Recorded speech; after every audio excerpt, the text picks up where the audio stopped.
पूछना चाहेंगे जरा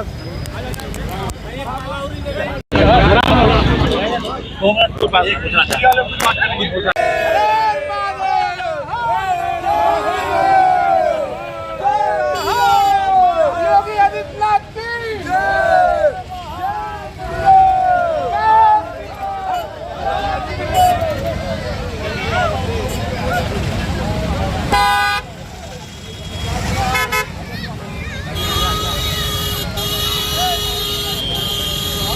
कि अभी हम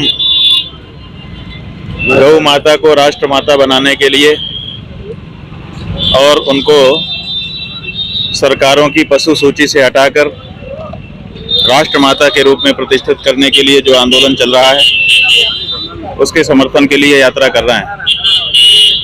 गोरक्षपुर गायों की रक्षा के लिए कोई केंद्र किसी समय का था, वहां जाकर के वहां पर गोरक्षपीठ में गोरखनाथ जी महाराज से गौ रक्षा के लिए बल प्राप्त करके अब हम काशी के लिए प्रस्थान कर रहे हैं। इसी क्रम में अभी गाजीपुर के लंका में आप आना हुआ। गोरक्षपीठ से ही इस वक्त प्रदेश के मुख्यमंत्री हैं और इसमें उनका कुछ आश्वासन, कुछ सहयोग मिल रहा है महाराज? देखिए, जो भी सनातन धर्मी है, हिंदू है, उसके लिए अगर धार्मिक दृष्टि से कुछ भी महत्वपूर्ण है तो सबसे महत्वपूर्ण गाय है। जो भी सनातन धर्मी होगा, हिंदू होगा, वो गाय के बारे में नहीं खड़ा होगा ऐसा हम सोच भी नहीं सकते। हाँ, बात हुई कुछ उनसे? आश्वासन नहीं, मिला? उनसे हमारी मुलाकात नहीं हुई। हम तो गोरक्षपीठ गए थे, गोरखनाथ जी महाराज से हमारी मुलाकात हुई, उनका दर्शन हुआ, उनका पूजन किया, उनसे बल प्राप्त हुआ, वही मूल है। ज्ञानवापी पे आपने एक आंदोलन किया था महाराज, उसके लिए क्या योजना है आगामी? वो हमारा मुकदमा न्यायालय में लंबित है। हम चाहते हैं कि जल्दी से जल्दी उसकी सुनवाई हो और वहाँ पर भगवान की पूजा अर्चना शुरू हो। महाराज, अयोध्या हो गया, मथुरा के लिए क्या योजना है? देखिए, अयोध्या हो गया, इसका फल क्या हुआ? यही हमारा कहना है कि अगर अयोध्या हो गया है और वहाँ राम आ गए हैं तो राम के आने का फल होना चाहिए। राम के आने का फल अगर ये होगा कि देश में गौहत्या बंद हो जाएगी तो कृष्ण को लाने का भी चाव लोगों के मन में उत्पन्न होगा।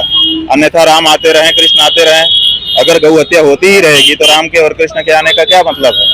इसलिए अगर राम आ गए हैं तो राम के आने के बाद, कम से कम राम के आने के बाद इस देश में गौहत्या बंद हो जानी चाहिए। अगर गौहत्या बंद हो जाएगी तो हमारा जो पराक्रम है, बल है, आत्मबल है, वो बढ़ेगा और कृष्ण भी आएंगे, शिव भी आएंगे, सब आएंगे। लेकिन राम के आने का फल अभी तक नहीं मिला, वो मिलना चाहिए। क्या लगता है, राम मंदिर बन गया लेकिन राम आए कि नहीं? देखिए, गौहत्या बंद हो तो हम समझें कि दैवी शक्तियों का जागरण हो रहा है, उसके पहले तो हम ये कल्पना नहीं कर सकते। ऐसे में आम जनमानस से क्या आप ये करेंगे? आम जनमानस से हम ये कहना चाहेंगे कि हिंदू वो है जो किसी भी कार्य को करने के पहले इस बात का विचार करता है कि जो कार्य हम करने जा रहे हैं उससे पाप होगा कि पुण्य होगा। तो आप वोट देने वाले हो, क्योंकि लोकसभा का चुनाव अभी आने वाला है, आप अपना वोट का प्रयोग करेंगे, मताधिकार का प्रयोग करेंगे, मतदान करेंगे। ये विचार कर लीजिए कि आपके दिए गए वोट से जो सरकार बनती है, अगर वो गौहत्या करती है तो आपको भी गौहत्या का पाप लगेगा, क्योंकि गौ हत्यारे का समर्थन करने वाले को भी गौहत्या का पाप लगता है। इसलिए इस बार का मताधिकार का प्रयोग अगर सच्चा हिंदू है तो उसको इस विचार के साथ करना है कि हम उसी पार्टी को, उसी कैंडिडेट को वोट देंगे जो चुनाव के पहले शपथ पूर्वक घोषणा कर दे कि अगर मैं जीत करके संसद में गया तो मेरा पहला काम होगा गौ माता को राष्ट्र माता बनाने का और गौ हत्या को अपराध घोषित कराने का। उसको तो वोट देने से गौ रक्षा का पुण्य मिलेगा।